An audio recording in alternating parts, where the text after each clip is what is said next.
Mari Bapak Ibu Saudara, saya mau ajak Bapak Ibu Saudara, siang hari ini kita kembali lagi datang di hadapan Tuhan. Kita mau nyatakan bahwa Tuhan satu-satunya Allah di hidup kita. Haleluya. Sebab hanya Engkau Tuhan, satu-satunya yang layak kami agungkan Yesus. Satu-satunya yang layak kami sembah Tuhan.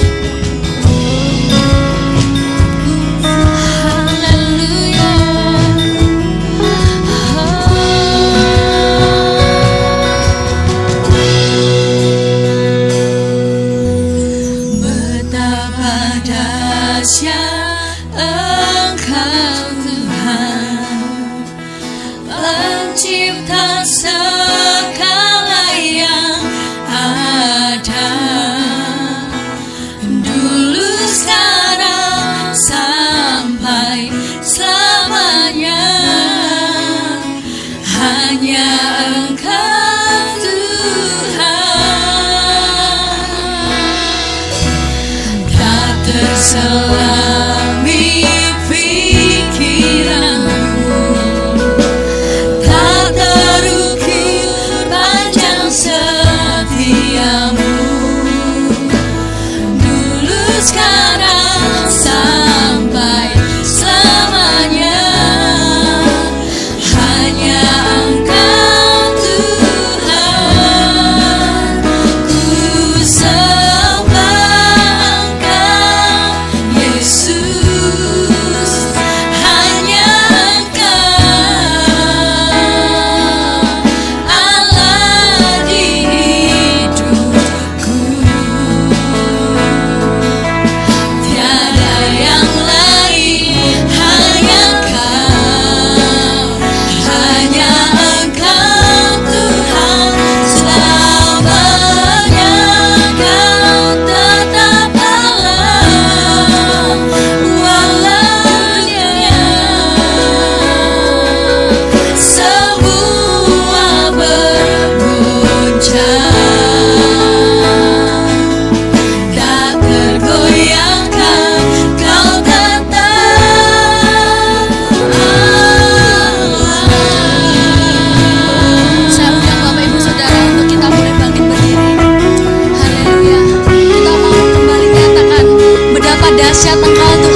hanya Engkau Allah yang layak kami tinggikan, Yesus. Siang hari ini Tuhan, kami mau datang di hadapan-Mu. Kami mau nyatakan setiap pujian penyembahan kami. Mari Tuhan, Kau yang tutup bungkus setiap ibadah kami, Yesus. Dari awal, pertengahan hingga nanti kami selesai, Yesus. Urapi setiap jemaat-Mu di tempat ini Tuhan, untuk kami boleh merasakan setiap kasih-Mu, Yesus. Terima kasih Yesus, terima kasih. Bersama-sama kita mau katakan haleluya, amin, haleluya. Shalom Bapak Ibu Saudara, shalom. Ada sukacita hari ini, amin, amin. Yang ada sukacita, kita mau impartasikan sukacita kita ke kanan dan kiri kita. Kita mau nyatakan Tuhan Yesus sungguh baik, Tuhan Yesus teramat baik, amin. Nyatakan ke kanan kiri saudara. Kita mau nyatakan kita punya Tuhan yang baik, amin, haleluya. Kita mau kembali bawa setiap pujian kita siang hari ini.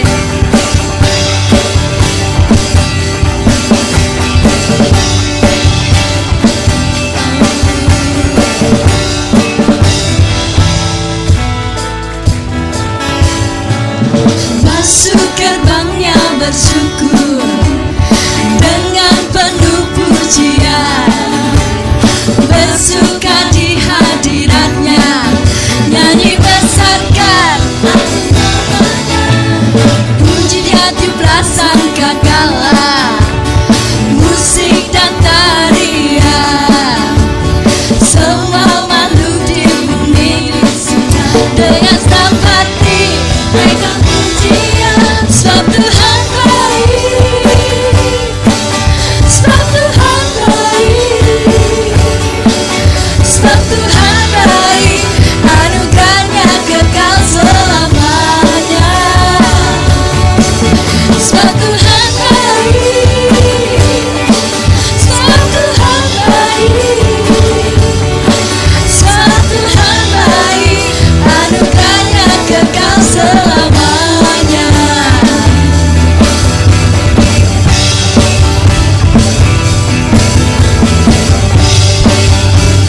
Haleluya. Sama-sama. Yesus Kristus Allah Tuhanku, mencipta segalanya, datang sujud di hadapannya, nyanyi besarkan anggun namanya, sebab Tuhan baik, sebab Tuhan baik, sebab Tuhan baik, anugerahnya kekal selamanya, sebab Tuhan baik, sebab Tuhan baik,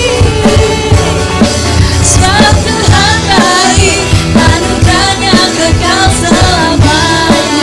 Kita mau angkat semua, kita nyatakan sebab Tuhan baik, sebab Tuhan baik, sebab Tuhan baik, anugerahnya kekal selamanya, sebab Tuhan baik,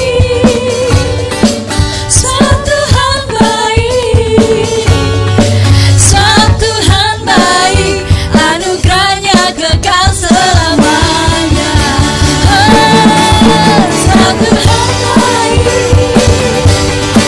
sebab Tuhan baik, sebab Tuhan baik, anugerahnya kekal selamanya, sebab Tuhan baik, sebab Tuhan baik, sebab Tuhan baik, anugerahnya kekal selamanya, sebab Tuhan baik, anugerahnya kekal selamanya, sebab Tuhan baik, anugerahnya kekal selamanya. Haleluya, kemuliaan bagi Tuhan. Haleluya. Yes Tuhan, Kau sungguh amat baik bagi hidup kami Yesus. Dan saat hari ini Tuhan, kami mau kembali datang di hadirat-Mu. Kami rindu Tuhan. Siang hari ini kami boleh diubahkan oleh Tuhan. Kami boleh punya kasih seperti Tuhan mengasihi kami. Kami boleh punya hati setulus Tuhan mengasihi kami Tuhan. Kami rindu Yesus. Kau bentuk setiap kami Yesus siang hari ini.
Haleluya Yesusku.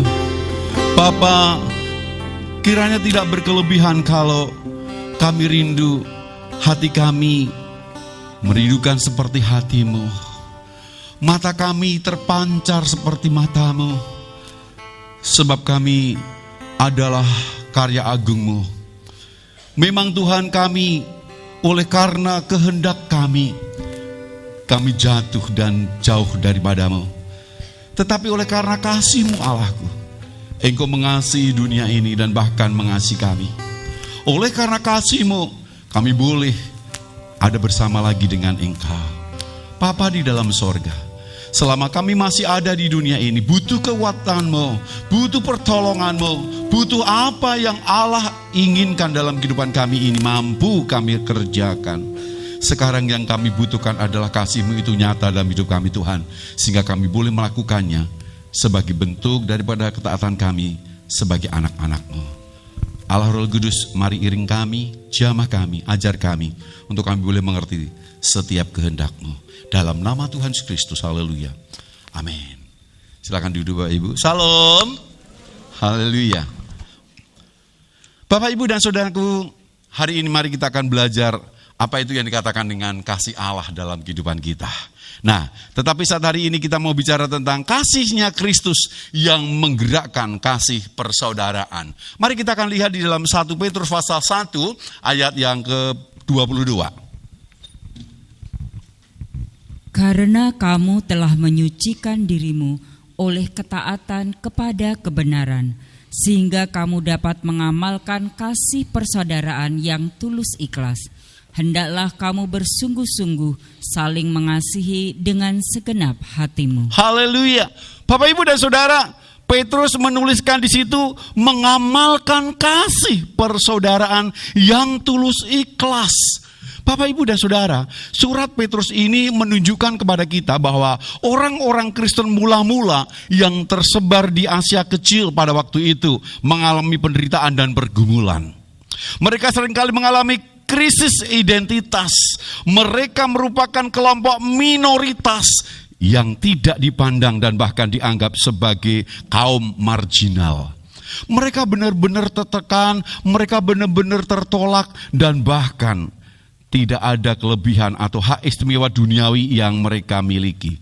Berkali-kali mereka itu difitnah dan dinista, dan bahkan mereka pun juga mengalami ketidakadilan. Nah, di tengah-tengah kondisi seperti itulah surat Petrus dituliskan kepada mereka dengan harapan supaya mereka mendapatkan kekuatan dan pengharapan. Sama dengan kita saat-saat ini tidak bisa luput dari penderitaan, pergumulan, dan tekanan hidup yang hanya kita bisa mengalaminya. Dan seandainya kita kuat pun, kita akan tertatih-tatih untuk lepas.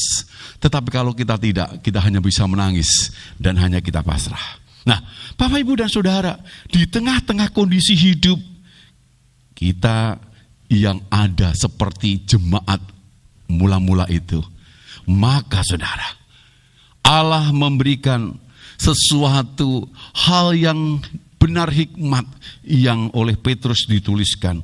Supaya apa Saudara? Di tengah-tengah kondisi hidup yang dekat dengan akrab dengan penderitaan, pergumulan dan tekanan, Petrus mengajarkan supaya kita belajar tentang kasih persaudaraan. Apa itu kasih persaudaraan Saudara? Nah, kata kasih persaudaraan diterjemahkan dalam bahasa Yunani yaitu adalah Philadelphia, yang berasal dari dua suku kata yakni Phileo dan Philia, atau Philia maaf, dan berarti itu ada kasih atau mengasihi. Lalu satu kata lagi adalah adelphos, yang artinya adalah brother atau saudara. Jadi Saudara, kasih persaudaraan ini yang benar-benar harus kita terapkan. Tidak hanya untuk jemaat yang tersebar di Asia kecil waktu itu, tetapi sekarang pun itu didengungkan. Khususnya adalah dalam situasi kondisi yang seperti ini. Bapak, Ibu, dan Saudara, kalau kita lihat arti bahwa kata Philadelphia atau kasih persaudaraan merupakan sebuah ciri khas daripada orang-orang percaya. Maka jarang sekali kita temukan dalam literatur atau tulisan-tulisan di luar literatur kekristenan. Sebab apa saudara? Kasih persaudaraan merupakan karakter dan identitas dari kekristenan sebagai orang yang percaya kepada Tuhan. Nah, lalu bagaimana seharusnya kita mengamalkan kasih persaudaraan di dalam kehidupan kita, saudara? Firman Tuhan mengatakan, dengan tulus ikhlas dikatakan. Dengan tidak berpura-pura atau tidak dengan munafik. Dengan sungguh-sungguh dari dasar hati. Nah, coba kita perhatikan frase selanjutnya.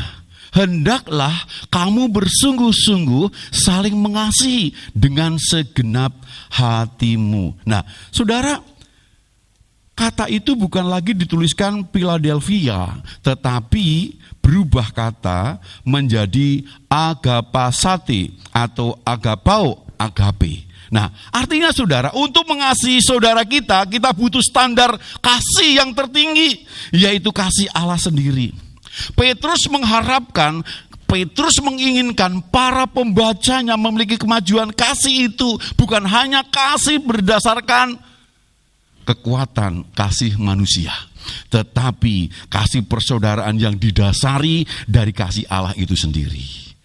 Nah, jadi Bapak, Ibu, dan Saudara, mengapa kita harus mengasihi?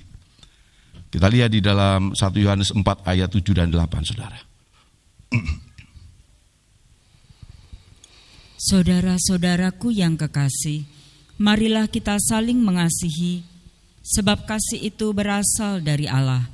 Dan setiap orang yang mengasihi, lahir dari Allah dan mengenal Allah. Barang siapa tidak mengasihi, ia tidak mengenal Allah, sebab Allah adalah kasih. 1 Yohanes 2 ayat 6. Barang siapa mengatakan bahwa ia ada di dalam Dia, ia wajib hidup sama seperti Kristus telah hidup. Haleluya. Nah, saudara, di dalam kitab Ibrani 13 ayat 1 lebih lagi ditandaskan, peliharalah kasih persaudaraan.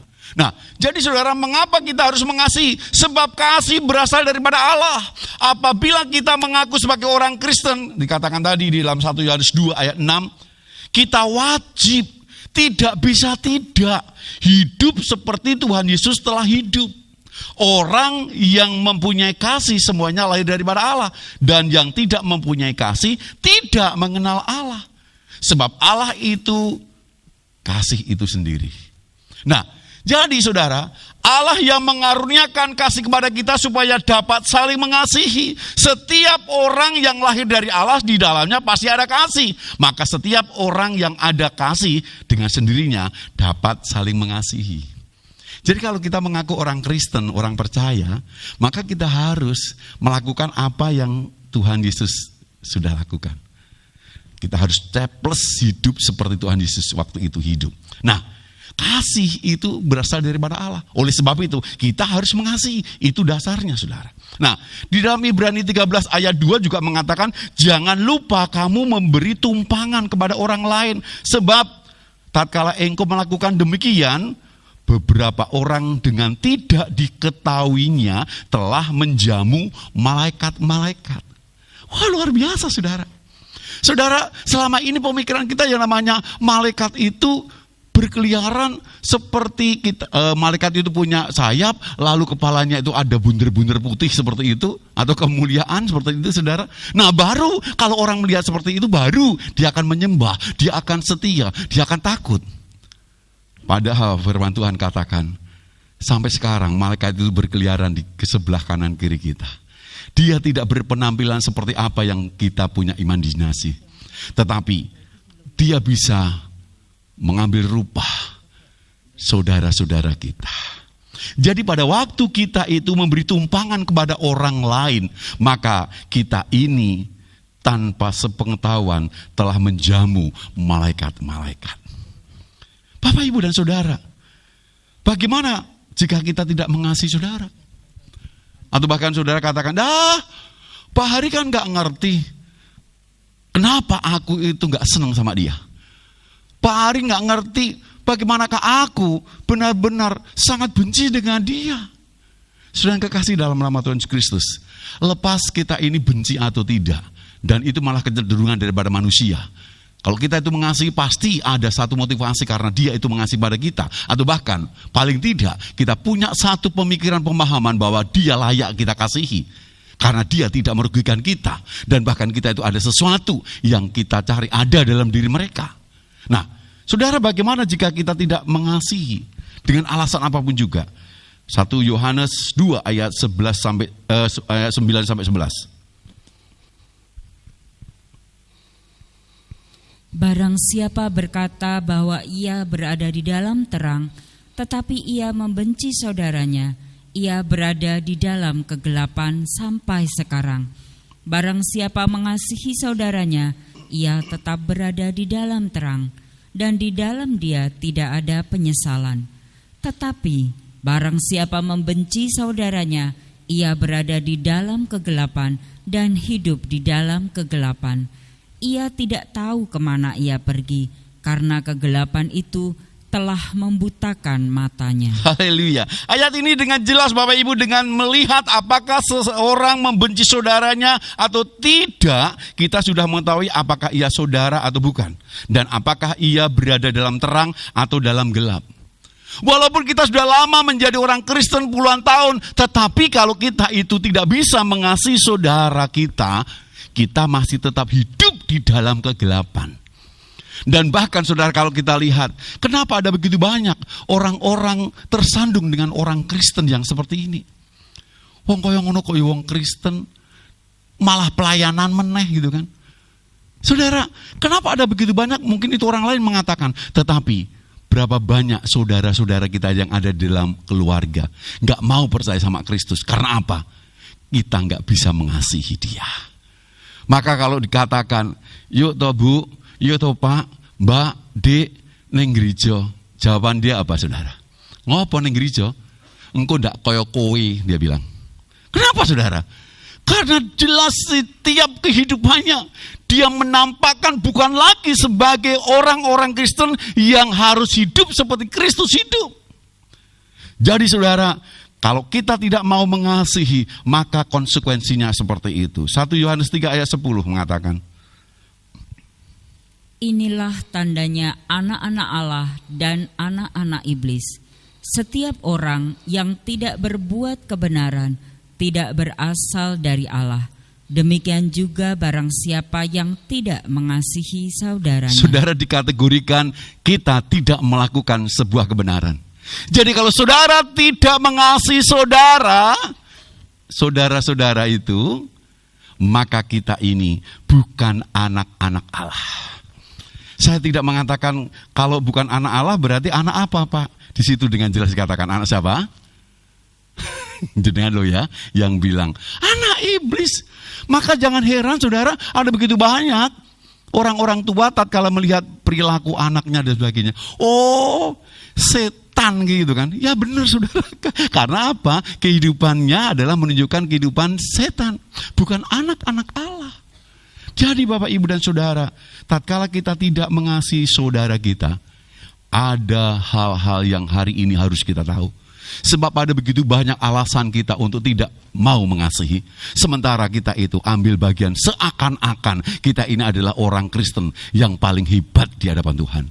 Selanjutnya saudara, dalam 1 Yohanes 3 ayat 14. Kita tahu bahwa kita sudah berpindah dari dalam maut ke dalam hidup, yaitu karena kita mengasihi saudara kita. Barang siapa tidak mengasihi, ia tetap di dalam maut. Ia tetap di dalam maut. Tetap di dalam maut kalau apa saudara? Tidak mengasihi saudaranya. Ya, jadi saudara, jika seorang tidak ada kasih persaudaraan di dalam hatinya, Alkitab mengatakan ia tetap di dalam maut. Maka saudara, itu yang dikatakan dengan percuma tak bergun. Percuma tidak berguna. Sekalipun mereka sudah pelayanan, sekalipun mereka ini ada jabatan rohani yang ada di dalam gereja, kalau dia tidak bisa mengasihi saudaranya, dikatakan dia hidup di dalam maut. Ayat 15. Setiap orang yang membenci saudaranya adalah seorang pembunuh manusia. Dan kamu tahu bahwa tidak ada seorang pembunuh yang tetap memiliki hidup yang kekal di dalam dirinya. Barang siapa memiliki hidup yang kekal, ia seharusnya tidak dapat membenci saudaranya, saudara. Kalau ia masih bisa membenci saudaranya, itu membuktikan bahwa di dalamnya tidak ada hidup kekal dalam diri orang itu. Saudara, bukan kebetulan kalau ayat-ayat ini jarang kita membacanya. Dan hari ini dibukakan kepada kita. Dan saya tidak menghakimi, dan bahkan termasuk saya, sulit untuk kita bisa mengasihi saudara. Sebab ada begitu banyak alasan untuk kita bisa membenci dia. Pak, bagaimana mungkin aku bisa mengasihi dia, Pak? Dia ini sudah saya tulung, mentung. Dia ini sudah saya begini. Di belakang itu, dia itu sangat-sangat menyakitkan hatiku. Ada begitu banyak alasan untuk kita benar-benar bisa membenci dia. Tetapi firman Tuhan katakan, lepas apakah itu di dalam alasan kehidupan kita sebagai orang yang itu merupakan suatu kebenaran. Tetapi ingat, kita ini sudah ada di dalam Kristus. Dan kita ini adalah orang Kristen. Jadi kalau kita menjadi orang Kristen, firman Tuhan katakan, kalau kita mengaku bahwa ia ada di dalam Tuhan Yesus, ia wajib sama hidup seperti Kristus. Jadi saudara, pada waktu itu Tuhan Yesus itu sangat dibenci, diolok-olok dan sebagainya, dihina. Tetapi dia gak pernah balas tuh. Dia tetap mengasihi. Walaupun ada begitu banyak hal negatif yang Tuhan Yesus harus terima. Kita harus sama melakukan seperti itu. Karena firman Tuhan katakan, barang siapa mengatakan bahwa ia ada di dalam dia, ia wajib hidup sama seperti Kristus telah hidup. Bapak, Ibu, dan Saudara, di dalam 1 Yohanes 4 ayat 20-21 berkata, jikalau seorang berkata, aku mengasihi Allah, dan ia membenci saudaranya, maka ia adalah pendusta. Karena barang siapa tidak mengasihi saudaranya yang dilihatnya, tidak mungkin mengasihi Allah yang tidak dilihatnya. Dan perintah ini kita terima dari dia, barang siapa mengasihi Allah, ia harus juga mengasihi saudaranya. Firman Allah memberikan lebih detail lagi kepada sebuah logika manusia. Jika orang tidak mengasihi saudaranya yang dilihatnya, ia tidak dapat mengasihi Allah yang tidak dilihatnya. Maka jika kita ingin mengasihi Allah, kita pun harus mengasihi saudara yang lain, saudara. Inilah perintah yang kita terima daripada Allah. Oleh karena itu, saudara, kita harus berhati-hati, janganlah kita melakukan perkara yang menyalahi kasih. Yaitu jangan sembarangan berbuat dosa terhadap saudara kita. Allah telah menaruh kasih atau hati itu ke dalam hidup kita. Maka kita harus menggunakannya untuk melayani dan membantu saudara kita. Dan kita harus menumbuh kembangkan agar berkenan di hadapan Allah. Bapak, Ibu, dan Saudara, 1 Yohanes 3 ayat 17 juga berkata,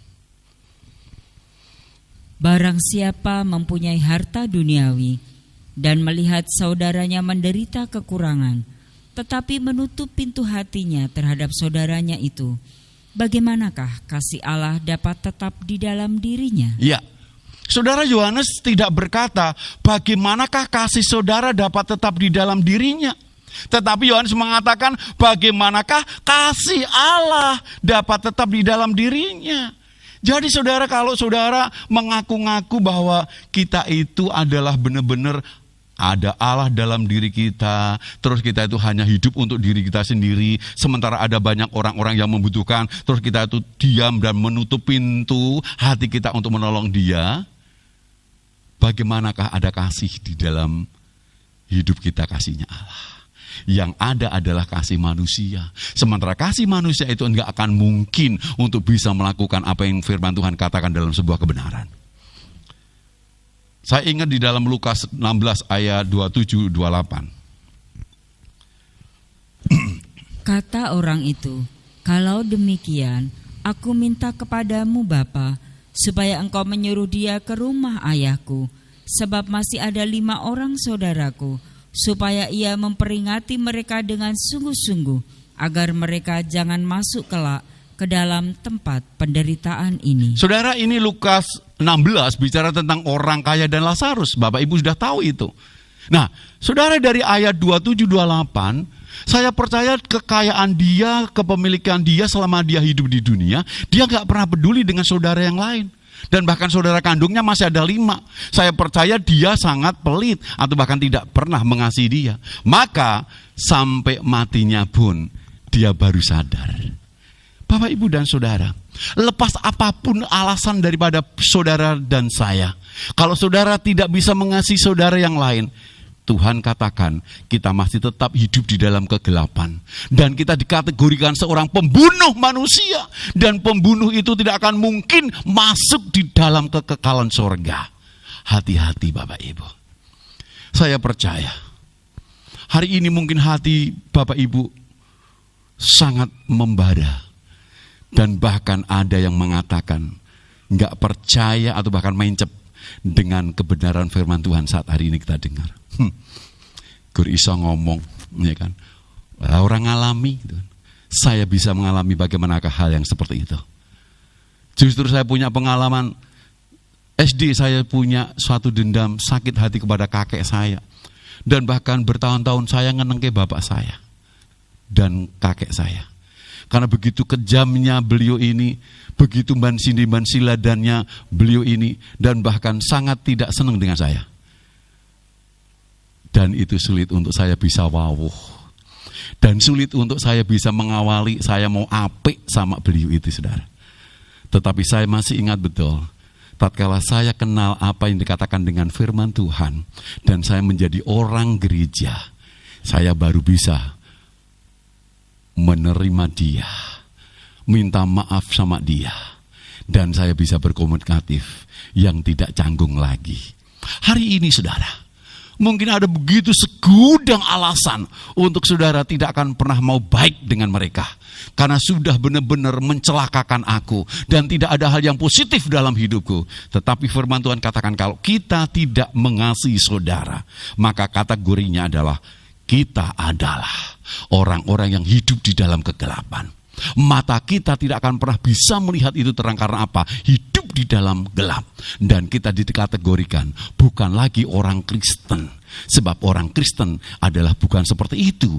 Orang Kristen adalah orang yang menurut dan wajib hidup sama seperti Kristus. Bapak, Ibu, dan saudara yang kekasih dalam nama Tuhan Kristus, jika seorang menutup pintu hatinya terhadap saudaranya, saudara, hatinya yang mengasihi Allah pun tertutup pasti baginya. Ia tidak dapat menipu dirinya sendiri dengan berkata, walaupun saya tidak mengasihi saudara, tetapi saya mengasihi Allah. Firman Tuhan katakan, gak akan mungkin kita bisa mengasihi Allah sementara kita tidak bisa mengasihi saudara kita yang lain, saudara. Yang kelihatan saja gak bisa, apalagi yang tidak kelihatan. Itu yang Tuhan mau kita tahu dan kita harus melakukan. Selanjutnya saudara, bagaimana cara menggerakkan kasih persaudaraan itu, saudara? 1 Yohanes 3 ayat 18.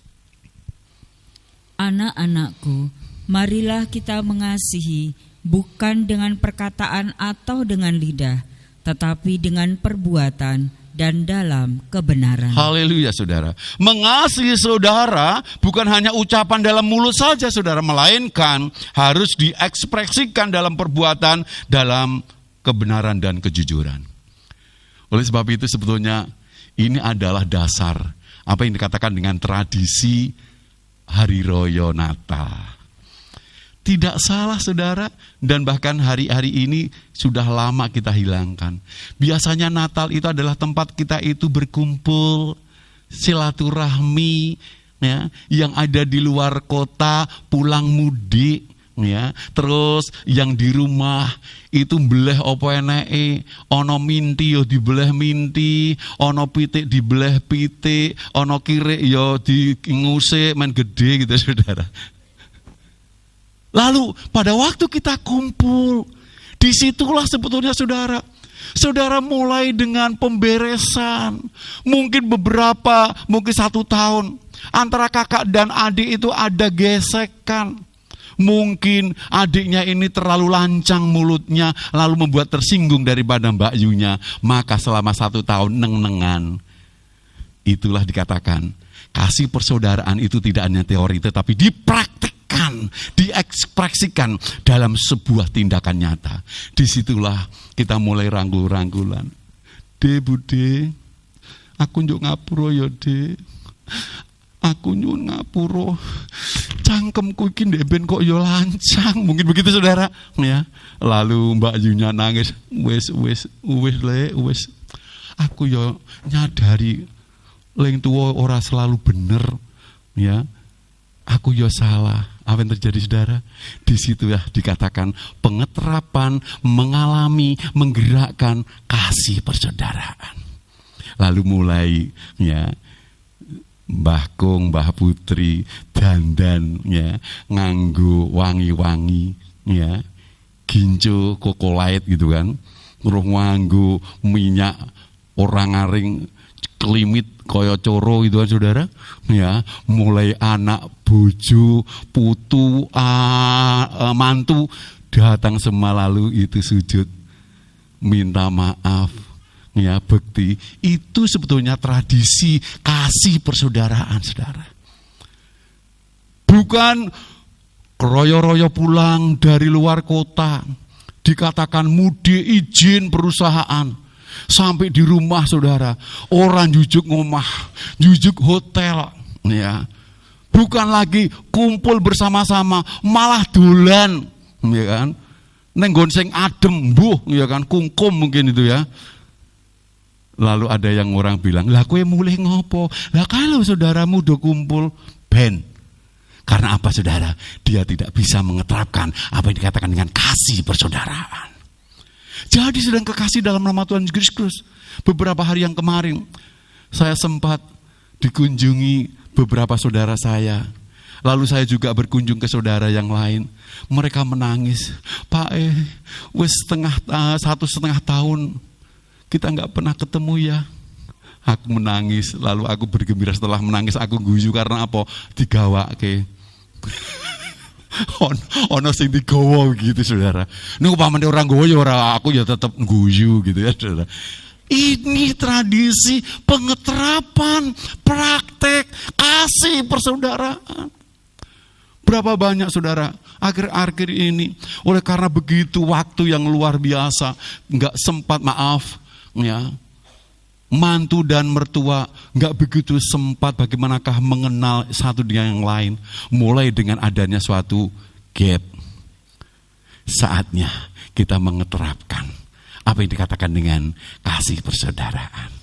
Sehingga saudara, maka tidak salah kalau yang namanya Natalan itu sama-sama satu keluarga itu datang lalu bersama-sama. Itu seharusnya tradisi kasih persaudaraan diwujud nyatakan. Maka tidak salah kalau gereja sampai ada 5 ibadah, karena kita tahu betul firman Tuhan. Dan saya percaya kalau mulai hari ini kita melakukan apa yang dikatakan dengan kasih persaudaraan, Natal besok bukan hanya 15 kali ibadah. Amin. Iya. Karena apa? Bapaknya urung kenal jadi kenal ya. Mbokne belum nang gereja jadi nang gereja ya. Terus belum nanti 1 tahun itu tukul putu-putu liya ya kan. Hari ini kan banyak yang nikah gitu kan. Setahun wis ono ya bibit lagi, muncul lagi karena apa? Belum lagi tetangga kita, aduh keluarganya itu loh ya, kok nyenengkeh, rukun ya, yang pas Natalan kok mulih kabeh, sing neng Borneo, sing neng Papua, sing neng Mekah ya kan, Korea mulih kabeh. Waduh, gak gelar kloso, orang neng hotel saudara ya. Terus mereka bisa sayuk rukun. Itu yang dikatakan. Mengapa Tuhan Yesus mengatakan, aku memberikan satu perintah baru, saling mengasihi, supaya dunia tahu bahwa engkau adalah milikku. Bayangin saudara, kalau kehidupan kerukunan keluarga kita boleh dirasakan tetangga yang lain, apa yang terjadi? Itulah kesaksian, bukan batu sandungan. Tanpa saudara ngajak mereka, saya percaya ya, Mbak, Aku lerana melu gereja neng mbakamu, itu pasti. Kenapa? Karena melihat kasih persaudaraan dalam kehidupan keluarga kita nyata. Tidak hanya teori, ngomong tok, tidak ada prakteknya. Mari kita akan mempraktekkan, menggerakkan kasih persaudaraan. Lalu yang berikutnya saudara, bagaimanakah? Menurut Kolose 3 ayat 12-13, ada cara-cara bagaimana bisa mengasihi saudara dan kita itu bisa mengeterapkannya. Kolose 3 ayat 12-13. Karena itu, sebagai orang-orang pilihan Allah yang dikuduskan dan dikasihinya, kenakanlah belas kasihan, kemurahan, kerendahan hati, kelemah lembutan, dan kesabaran. Sabarlah kamu seorang terhadap yang lain, dan ampunilah seorang akan yang lain apabila yang seorang menaruh dendam terhadap yang lain. Sama seperti Tuhan telah mengampuni kamu, kamu perbuat jugalah demikian. Bapak, Ibu, dan Saudara, ayat 13 itu mengatakan bahwa kalau kita itu tidak melakukan apa yang menjadi 6 item di situ, maka apa yang dikatakan dengan dendam, perceraian, pisah, jutaan, perpecahan pasti akan terjadi. Nah, oleh sebab itu saudara, untuk menanggulangi hal yang seperti itu, maka kita harus punya apa yang dikatakan dengan kasihnya Tuhan itu harus kita terapkan melalui apa? Satu saudara, kita harus memiliki kerendahan hati. Nah, dari ayat 12, kenakanlah belas kasihan, kemurahan, kerendahan hati, kelemah lembutan, dan kesabaran. Kita bisa rangkum menjadi 3. 1, miliki kerendahan hati. Hidup yang rendah hati meliputi kerendahan hati dan saling mengampuni, saudara. Nah, kalau ketika seseorang mau mengampuni itu, pasti akan menunjukkan kerendahan hati. Di mana ia mau menerima kekurangan orang lain. Berapa banyak keluarga satu di yang lain gak pernah punya namanya kerendahan hati. Adanya cuma kesombongan untuk mengunggulkan satu dengan yang lain. Yang paling aku adalah aku. Itu yang terjadi. Maka walaupun dalam satu keluarga pun pasti ada bentik.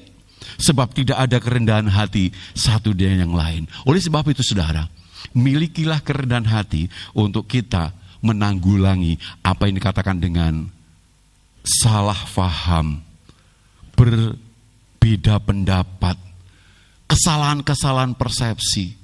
Saya percaya ketika kita itu punya apa dikatakan dengan berinteraksi dalam sebuah keluarga atau pergaulan, pasti yang namanya bentik itu ada. Tetapi tatkala kita punya namanya kerendahan hati, maka itulah pencair daripada keseluruhan dan kita bisa mengeterapkan apa yang dikatakan dengan kasih persaudaraan. Saudara bisa lihat bagaimanakah kerendahan hati itu dimiliki oleh seseorang dan walaupun ada suatu kekacauan itu teratasi. Yusuf contohnya saudara. Ketika Yusuf ada dalam lingkup keluarganya, kakak-kakaknya gak senang sama dia. Sampai dia dijual dan sampai pada waktu dia proses hidup pun dia selalu dihina, dia selalu dicelakakan. Tapi apa yang terjadi? Karena dia punya kerendahan hati. Maka pada waktu keluarganya itu ada problem permasalahan, dia gak membalas. Tetapi yang terjadi adalah justru dia menolong, menjawab kebutuhan apa yang dia butuhkan. Harusnya kita begitu. Momen Natal ini, perayaan Natal, riyoyo riyadi Natal, kedahipun dados setunggal momen peristiwa kados pundi keluarga kita menika dados setunggal wutuh keluarga ingkang tansah tresna tinestranan wonten gesang kita. Mungkin masih ada waktu 1 mingguan untuk kita bisa lepas tahun 2021. Sing durung kumpul, yuk mulai ya. Kita kadang-kadang bisa dengan yang lain dan bahkan tonggo orang lain pun seperti kaya saudara kita, tapi dengan saudara kita sendiri kok kaya musuh saudara. Enggak kenal. Itu salah di hadapan Tuhan. Yang kedua saudara, milikilah kesabaran. Hidup yang sabar meliputi kelemah lembutan dan kesabaran. Kedua gaya hidup ini sangat berperan dalam menghindari terjadinya perkelahian atau perpecahan dalam satu komunitas persaudaraan, saudara. Sabar dalam mendengar orang berbicara, sabar dalam memberi jawaban, sabar dalam mengambil keputusan, kemudian lemah lembut dalam bertanya atau memberi jawaban adalah salah satu senjata dalam menciptakan dan mempertahankan kesatuan kerukunan dalam sebuah keluarga. Bayangin kalau dalam satu keluarga itu semua sabar, apa yang terjadi, saudara? Waduh, enak banget loh, saudara. Ya. Sabar itu bukan identik dengan kelemak-kelemek, bukan. Ya. Tidak ada satu keluarga itu yang gembrong-gembrong. Apa yang terjadi? Waduh, damai banget, saudara. Nah, saudara, orang sabar ini Tuhan pakai untuk apa yang dinyatakan dengan biar dunia tahu bahwa engkau adalah muridku. Saya masih ingat sampai sekarang, ada seorang anak Tuhan dan bahkan dia adalah pelayanan atau majelis. Suatu ketika dia berboncengan dengan istrinya, ditabrak oleh seorang muda yang mabuk, saudara. Dan akhirnya terpelentang. Beliau cuma lecet-lecet, tetapi istrinya jarem sampai nggak bisa jalan. Yang nabrak ini karena mabuk sampai dia itu nggak bisa apa-apa, pingsan. Lalu apa terjadi, saudara? Oleh karena dia punya kesabaran itu, dia bawa ke rumah sakit. Bayangin, saudara, dia kan bisa protes, ya, dia bisa membalas, tapi enggak, saudara. Dan bahkan orang yang di sekitar itu dan sebagainya itu gumun, saudara. Ya, dia cari itu angkot untuk dibawa ke rumah sakit. Waktu itu dibawa ke Kostati. Apa yang terjadi, saudara? Pada waktu ditanya oleh admin, ya, untuk data-data pribadi sebagainya, maaf, saya nggak kenal dengan korban ini. Wong korban ini malah yang nabrak saya. Apa yang terjadi, saudara? Sampai menunggu dia sadar, baru tahu identitasnya. Tapi apa yang dilakukan oleh anak Tuhan ini, saudara?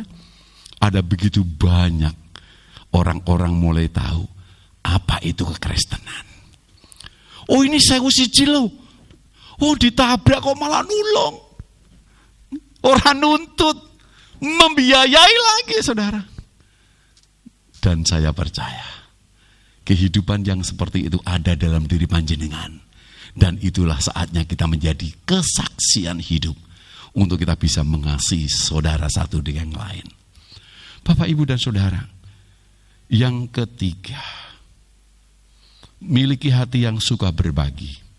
Hidup dalam belas kasihan dan kemurahan bisa disebut memiliki hati yang suka berbagi atau hidup yang mau menolong.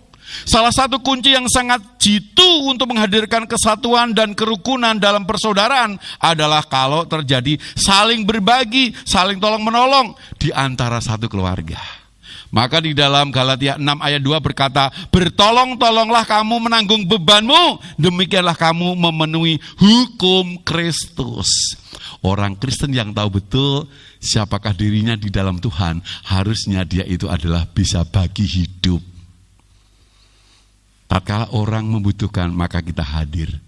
Kalau saya katakan menolong, memberi, itu bukan berarti terus materi, uang, enggak, saudara. Saya sangat rindu, saudara. Sidang Jemaat ini benar-benar memiliki hati memberi.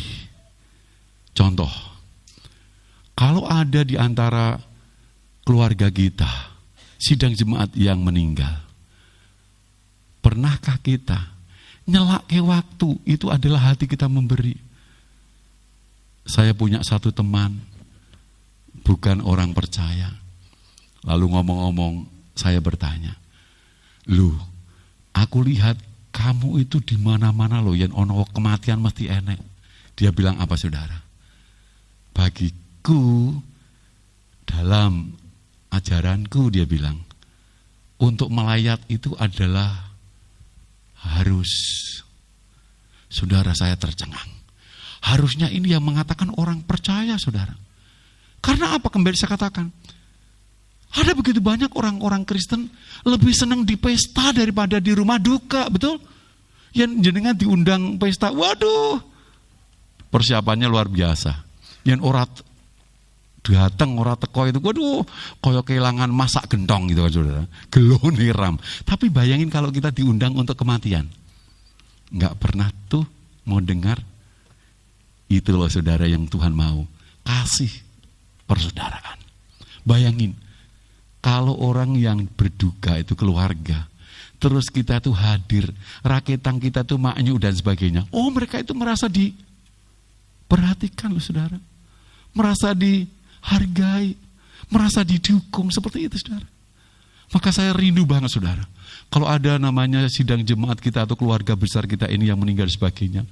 Terus kita itu grup yuk, ada peribadatan penghiburan. Entah apakah begitu mati jam 12, terus nanti malam jam 6, jam 7 kita ada ibadah penghiburan. Itu sangat-sangat mendukung.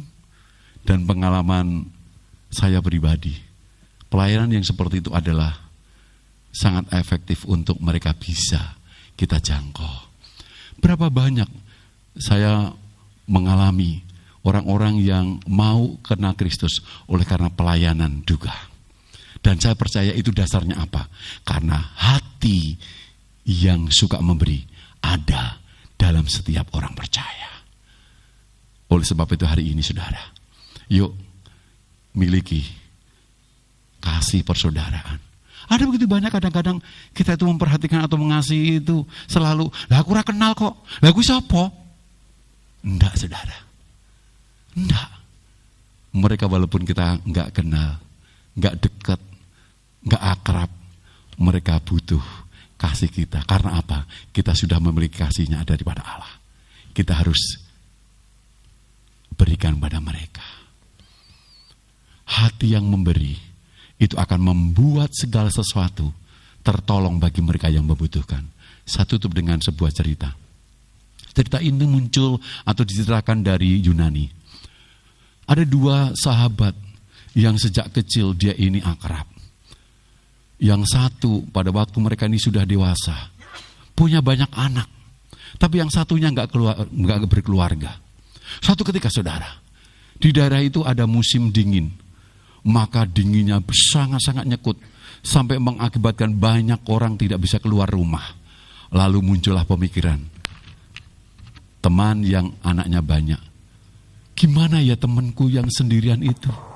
Kasihan dengan situasi kondisi musim yang kayak gini. Jangan-jangan dia gak bisa keluar untuk cari makan. Yang satunya juga berpikir, yang tidak punya keluarga itu juga berpikir, gimana ya temanku punya anak banyak lagi.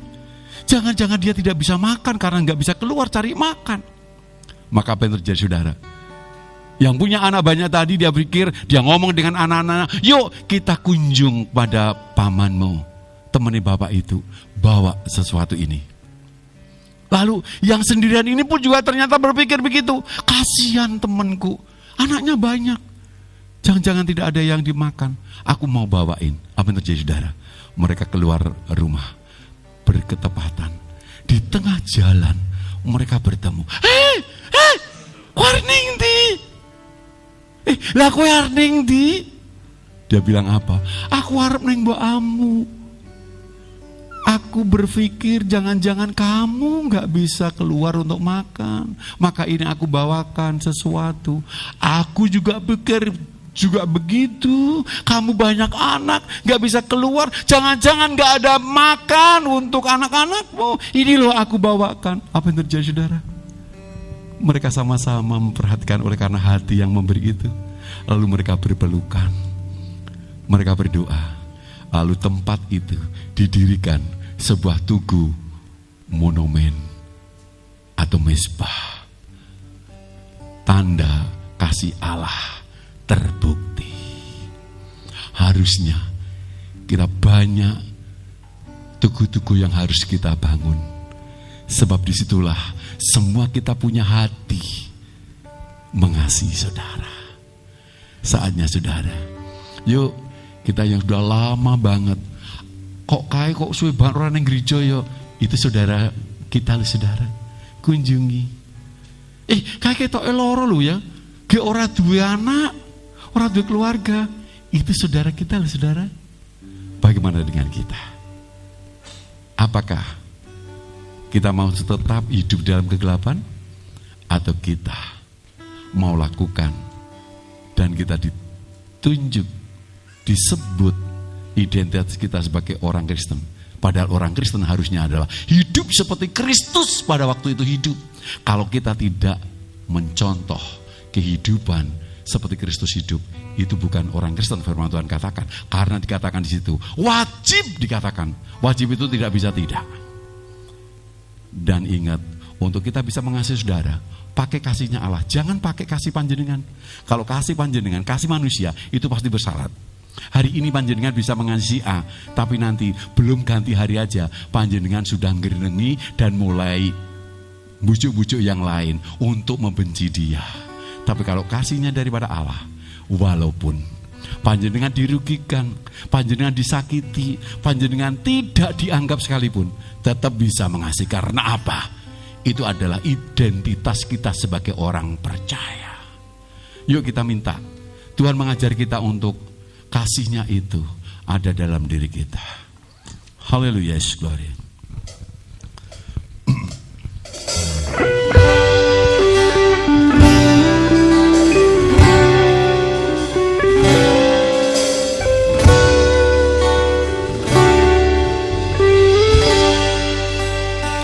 Haleluya, Yesus, glory.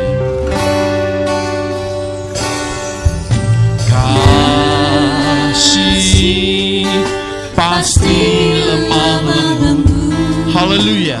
Kasih pasti memaafkan.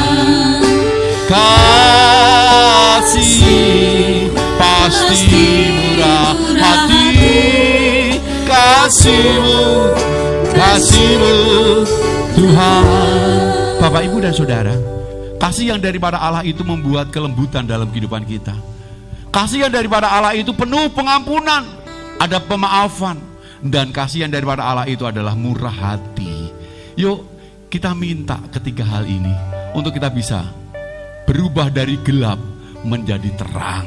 Hidup kita bukan lagi dalam kegelapan, tetap hidup kita di dalam terang. Dan kita ini tahu kebenaran. Dan kita tidak lagi membunuh manusia-manusia dengan membenci saudara kita, tetapi kita mengasihi saudara kita seperti Kristus mengasihi kita. Kaum wanita berdiri pelan-pelan mengatakan, kasih itu lemah lembut, kasih itu maafkan, kasih itu pasti murah hati. Pelan-pelan. Kaum pria berdoa di hadapan Tuhan.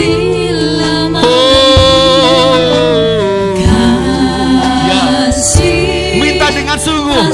Ini doa panjenengan di hadapan Tuhan. Tuhan, hancurkan kekerasan, lembutkan mereka yang punya benteng-benteng kebencian dalam nama Yesus Kristus. Kau beri angkat pujian dengan bangkit berdiri bersama-sama. Pasti lemah lembut. Ya, katakan itu bapak-bapak, kaum pria.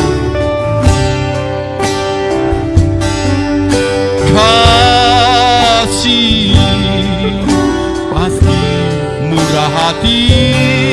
Kasihmu Tuhan. Bersama-sama minta di hadapan Allah untuk mengajar kita.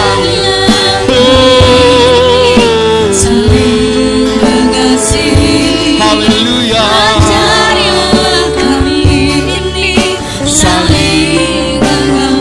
Benar Tuhan. Ajar kami.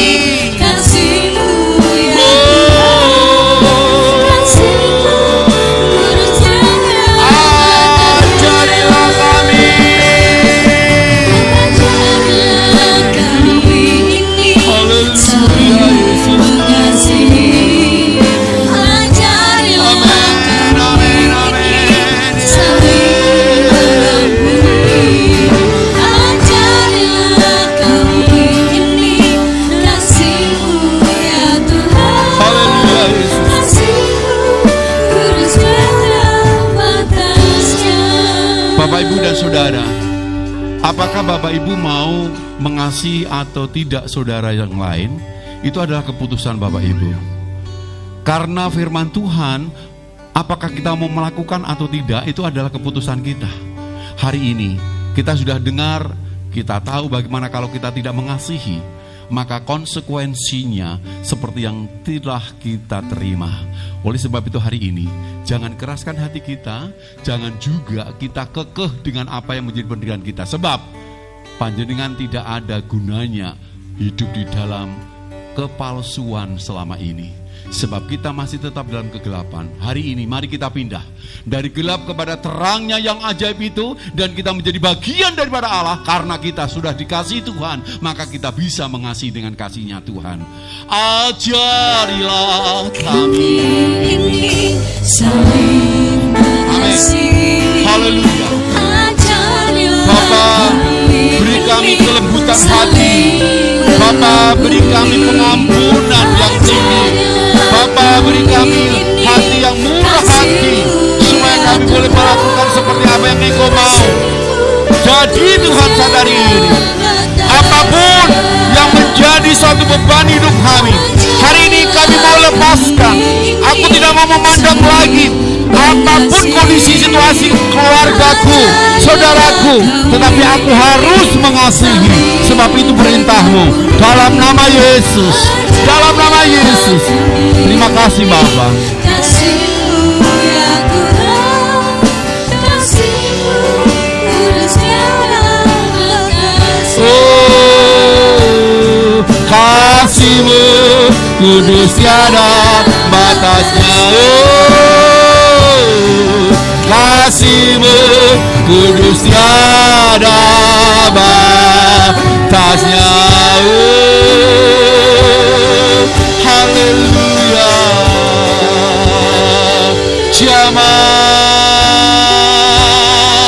Jamah hatiku Tuhan, ubahkan hatiku Tuhan, seperti hati-Mu,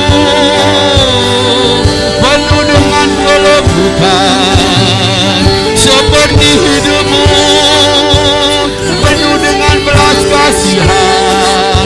Jamahlah kami untuk bisa mengasihi seperti Engkau mengasihi, walaupun apapun terjadi. Haleluya. Glory, glory. Haleluya. Syukur. Ubahkan aku Tuhan, aku mau lembut seperti Engkau. Haleluya. Haleluya Yesus. Kami mau mengasihi seperti Engkau mengasihi kami Tuhan. Kami tahu Tuhan Yesus itu adalah keputusan kami. Kami tidak mau hanya berhenti, tetapi kami mau melakukan. Sebab kami tahu sekarang kebenaran-Mu itu harus terjadi dalam kehidupan kami. Kami mau Tuhan Yesus melakukan bagian daripada kehidupan kami. Dan yang tidak bisa kami lakukan itu adalah bagian-Mu untuk Engkau nyatakan atas hidup kami. Terima kasih Bapa Surgawi. Kami mau mengasihi. Kami tidak mau melihat apa yang menjadi latar belakang mereka. Bagaimanapun juga mereka adalah saudara kami yang perlu kami kasihi. Dan apabila kami mengasihi, kami melakukan kebenaran.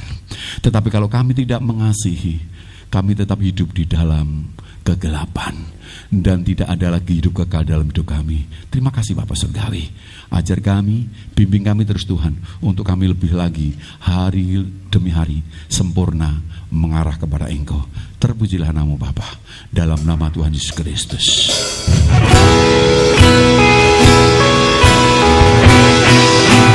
Kiranya Engkau memberkati aku melimpah-limpah dan memperluas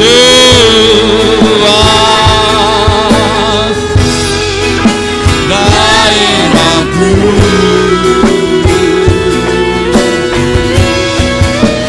Dan kiranya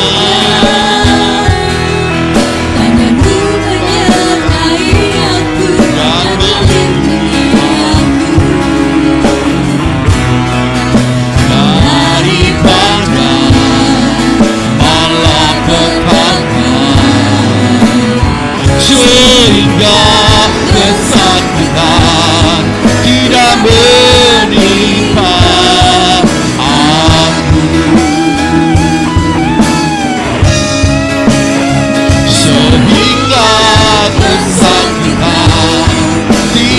menimpa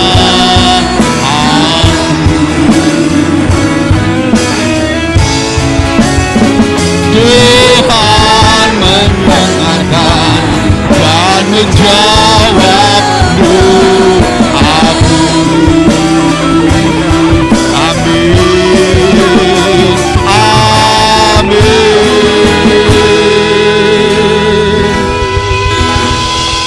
Mari kita akan mengadakan tangan kita di hadapan Allah. Terimalah berkat ini menjadi bagian dalam hidupmu apabila engkau percaya dan mengimani. Diberkatilah seluruh hidupmu, diberkati anak cucumu, diberkati keluargamu, diberkati kesehatanmu, keuanganmu, ekonomimu, usahamu, pekerjaanmu. Engkau akan diberkati dengan limpah. Apapun yang kau kerjakan dengan tanganmu, engkau akan berhasil. Pada waktu engkau keluar, engkau akan masuk dengan berkat-berkat Allah. Pada waktu engkau pergi, engkau akan dilindungi dan engkau pulang diberkati Tuhan. Diberkati untuk jadi berkat, disembuhkan untuk menyembuhkan, dipulihkan untuk memulihkan. Bapak, Ibu, dan saudaraku, sekarang pulanglah dengan damai sejahtera yang daripada Allah Bapa, cinta kasih daripada Tuhan Yesus Kristus, dan persekutuan Allah Roh Kudus yang akan mengubahkan pikiranmu dari negatif menjadi positif, dari yang tidak bisa menjadi bisa, dan engkau dituntun untuk melakukan yang terbaik, dan engkau akan berbahagia hari ini sampai selama-lamanya. Haleluya, amin. Silakan duduk, Tuhan memberkati.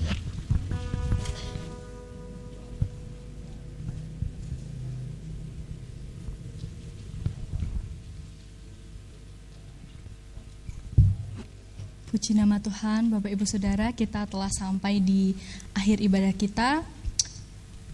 Kami mengucapkan terima kasih kepada Bapak Haryadi yang telah menyampaikan firman-Nya. Semoga Tuhan Yesus senantiasa memberkati Bapak dan pelayanan Bapak. Amin. Sebelum kita akan pulang, akan ada sedikit beberapa pengumuman dari gereja. Pengumuman yang pertama, besok minggu depan tanggal 2 Januari tahun 2022 tetap ada ibadah sebanyak 3 kali, yaitu yang pertama jam 6:30 pagi, yang kedua jam 9 pagi, dan yang ketiga jam 5 sore. Lalu ibadah tutup tahun akan diadakan di tanggal 31 Desember tahun 2021 pukul 6 sore di gereja. Yang ketiga, ibadah tunas remaja diadakan tanggal 31 Desember tahun 2021 jam 4 sore bertempat di gereja. Akan ada ibadah Natal untuk anak-anak sekolah minggu yang akan diadakan pada hari Minggu tanggal 9 Januari tahun 2022 dan diadakan setelah ibadah kedua. Ibadah Komisi Orang Muda akan kembali diadakan di tanggal 8 Januari tahun 2022. Dan kembali mengingatkan di setiap peribadatan kita harus tetap menerapkan protokol kesehatan yang ada.